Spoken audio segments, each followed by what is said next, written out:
Adam and Eve are thrown out of the garden because they become prematurely self-conscious and prideful in some real sense.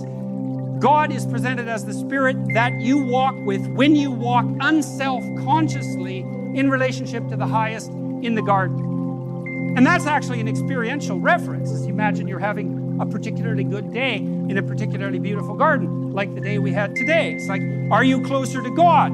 Well, the answer is experientially, well, yes, because you feel that your existence is imbued with a deep sense of appropriate significance. That's not a rational, secondarily derived argument. It's primary. It's a primary experience. And part of what the biblical corpus is trying to do is to lay out the nature of the spirit that inhabits you when you're oriented towards the highest possible good, and to point out that that's phenomenological, it's experiential, it's existential, it's embodied. It's not a secondary overlay of the description of the nature of the world on the world. That's not what the biblical corpus is trying to do. So in the story of Cain and Abel, what's God? God is that which calls you to make the appropriate sacrifices and calls you on it when you don't. And try to escape that and see what happens. We know perfectly well, that that's a pathway to hell. And you might say, I don't believe in hell. And I would say, that means you don't know anything. Noah, who is God or what is God in the story of Noah? The spirit that calls the wise to prepare in the face of crisis. Do you abide by that or not? Well, you do if you're wise, and you do if you care about the people around you. Abraham, what's God? The spirit that calls the inappropriately luxuriating out to the terrible adventure of their life, and that then requires of them the highest possible sacrifice to obtain the highest possible goal. In Exodus, what's God? The spirit that lays tyranny to waste. The spirit that guides you through the desert of the soul. The spirit that orients you towards the promised land and imbues you with the enthusiasm that allows you to make your way out of the tyranny and through the desert. And so on. And each story is part of a circumambulation, a narrative circumambulation that's attempting to represent the union of virtues that could be embodied in perception and action that constitute the pinnacle of the pyramid. And that, by the way, pyramid, that's Mount Sinai. That's the proper hierarchical organization of society. That's the aesthetic model for the construction of the Ark of the Covenant. It's all of that simultaneously. It's the Egyptian pyramid with the gold cap. The question is, what's the cap? What's at the highest? Well, that is the mystery. What should be placed in the highest place? We already said, well, something better be, because if nothing's placed in the highest place, then there's nothing in the highest place. And what's the consequence of that? Well, to return to that theme, anomie, anxiety, overwhelming dread, psychological destabilization, and the absence of joy. And there is no escaping from that except by solving the problem. But it's worse than that, because this hierarchy of perceptual prioritization unites us socially. So here we are in a theater, and we've seen many examples of theaters today, including the amphitheater, where it's a concentric circle that focuses everyone's attention on the same spectacle. Well, that's the definition of a culture, is that everyone's attention is focused on the same spectacle. And so the hierarchy of perceptual prioritization and action that unites you psychologically is also the same structure that unites us socially. And so that means the kingdom of God is within and without simultaneously in some most fundamental sense. And you might say, well, we don't need a superordinate ethic to unite us. And I would say, okay, then we're not united. And so what are we if we're not united? And the answer is, well, we're a house divided against itself. And what's the consequence of that? Everyone, that's the Hobbesian nightmare, right? That's not the noble savage. That's the Hobbesian nightmare. It's like, you and I, we cannot play together. We cannot focus our attention on the same point and cooperate and compete amicably, peacefully, productively, and generously towards that point. And that's not nothing. That's the death of God. That's the rise of nihilism. That's the emergence of a corrosive and destabilizing and deep cynicism. And it's the death of joy and enthusiasm. And so we might say, well, what do we have in the absence of God if God is the spirit that animates us to action and perception in relationship to the highest good? And the answer is, we have the catastrophe of the death of God that Nietzsche referred to when he announced the death of God and said simultaneously that we were the murderer of all murderers and that we would never find the water to wash away the blood. And that is definitely the situation we're in now. And hopefully,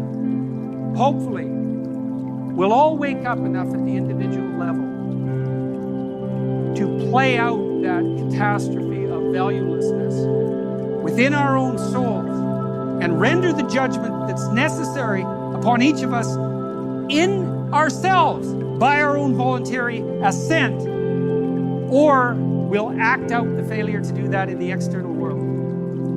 And that's the decision, as far as I can tell, that in some real sense, and maybe in a sense that's more real than ever before in the entire history of the world, even though this battle has been playing out eternally, that's the choice that confronts us now. I learned from Carl Jung, he said after the Second World War and the rise of weapons of mass destruction, that the fundamental danger that confronts humanity is now psychological or spiritual, in part because we are so technologically powerful that we cannot possibly survive in the primitive ethical condition that still obtains, that our scientific and descriptive capacity has expanded immensely over the last 400 years to the point where we're a planetary force of creation and destruction. But our ethical endeavor has, to say the least, languished. And you might observe that children given dangerous tools die. And so we have these dangerous tools, and that means, as far as I can tell, that we better become the people that can wield them with wisdom. And that's going to mean, like it's always been, a return to the source, right? A willingness to rescue the dead father from the belly of the beast, right? A willingness to make conscious the nature of our hierarchy of perceptual priority, let's say, and to understand that that's a reality that might be superordinate to what we normally and have been taught to view as reality itself. And that the biblical notion that in some sense the word is the precursor to being itself actually turns out to be true. And it's a terrifying idea because it means in some real sense, and I also believe this to be the case, and I think it's also reflective of the deep notion of the Logos, what that means is that in some cosmic sense, it's on you. And you know, we have this notion that human beings, men and women alike, are formulated in the image of God, in the image of the Logos. And we believe that. And what do I mean by that? Well, it's an axiom of our laws. It's an axiom of our constitutional system, certainly in a country like Britain or America, any of the Western democracies, and to a large degree, any country that can function at all. There's the presumption that each person is a locus of divine value. And you think, well, do you want to live in a society that assumes that? Or do you want to live in a society that doesn't? And then you might also ask, do you want to have friends that assume that of you? Or do you want to have friends that don't? And the same thing might apply to the people that you love in your actions towards them. How are you treating them if you treat them properly? And I can't see, even speaking merely psychologically, that you can love someone and not treat them in some most fundamental sense like they're a divine locus of value. I think those are the same thing. And you can quibble about the linguistic representation necessary to derive that conclusion, but have it your way. You're going to act out your decisions one way or another. You're going to learn in the world just exactly what attitude you should bring to bear if you want to elevate those around you and simultaneously do the same to yourself. And you will find that if you do that, to the degree you do that, you are treating each person as if they're a divine locus of value and responsibility. And that's a terrifying thing too, because I read something once, I don't remember who said it, that God is a circle whose center is everywhere and whose circumference is nowhere. And I read commentaries on that idea indirectly, obliquely, by Dostoevsky and Solzhenitsyn, Jung as well, perhaps above all else, stating that we are each a center of the world. We each have a cosmic role to play. And you can think about it this way, and this is a useful way to think about it. You have potential within you to match the potential that's without, let's say. And we all upbraid ourselves and call ourselves out on our failure to manifest that which is within us. And so here's a proposition for you. The world is languishing to the degree that you are not all you could be. And that could really be the truth.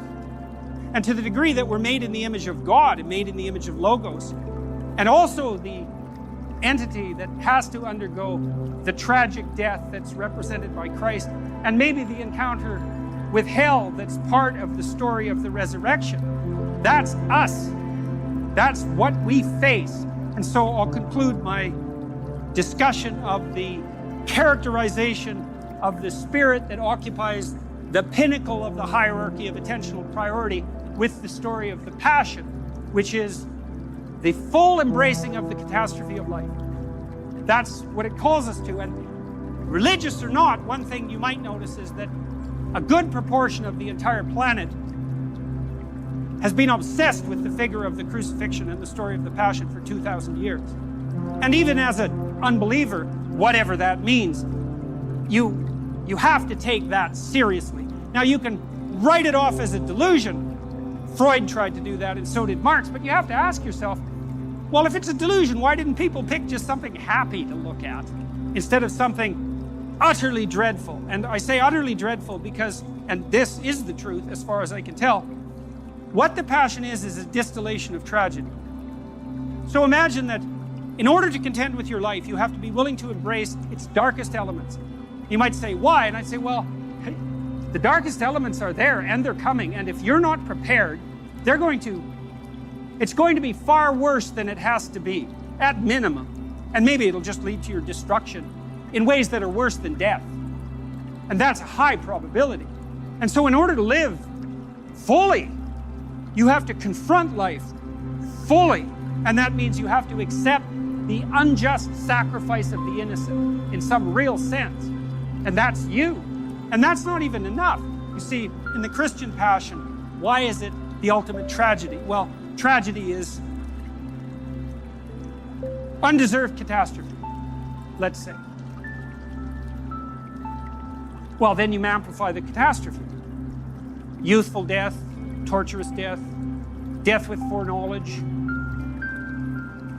humiliating death, death at the hands of the mob, death as a consequence of betrayal, death in the purview of your mother's vision,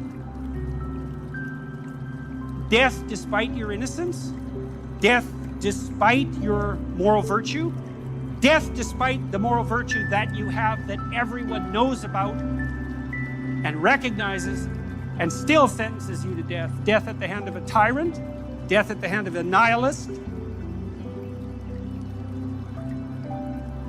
And then that's not enough, because in the cloud of myth that surrounds the characterization of the embodied Logos, and that's Christ,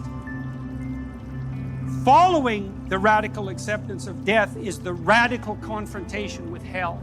And that's the harrowing of hell. And the story there says, in order to open yourself up maximally to the possibilities of life, not only do you have to contend with the tragedy of your own innocent sacrifice and be on board with that fully or pay the price, but you have to confront the gates of hell itself.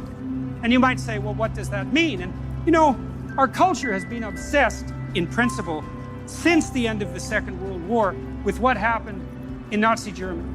And that's as good an example of hell as anything that could be presented to the corpus of unbelievers who disavow any recognition of hell. And if what happened in the Nazi death camps isn't enough hell for you,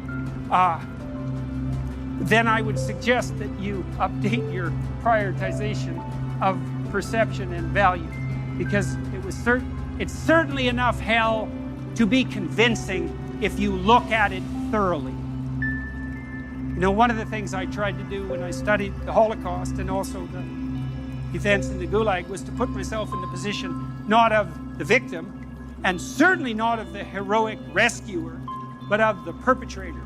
And with a bit of meditation, you can discover pretty damn rapidly that you could be a perfectly effective, torturing Auschwitz camp guard. And that's a hell of a thing to contend with. And I would say, in some real sense, that's worse than contending with death. And I would also say that if you don't do it, you cannot stop it. If you're unwilling to see the part of you, and that's a Luciferian part in the most fundamental sense, if you're unwilling to face that, to the degree that you're unwilling to face that, that's the spirit that possesses you. And in a world like our world, that is not something that we can continue to do and get away with it. So, we're all called together here at Ephesus, which is quite remarkable for us all to be here. And what are we called to do? Wake up. We have a moral burden to bear, and that's the adventure of our life. That's the other thing so interesting about the Abrahamic story, is that God calls Abraham out of his luxurious slumber and sends him into a catastrophe. Tyranny, starvation, war, brutal. But he has the adventure of his life. You might say, well, it's the adventure of your life that justifies the catastrophe of your life. It's not some simple-minded, juvenile hedonism or desire for comfort. That's not what we're built for. We're built for the adventure of our lives. And where do you find that? You find that in orienting yourself to the highest possible good in all ways, and speaking the truth forthrightly along that pathway.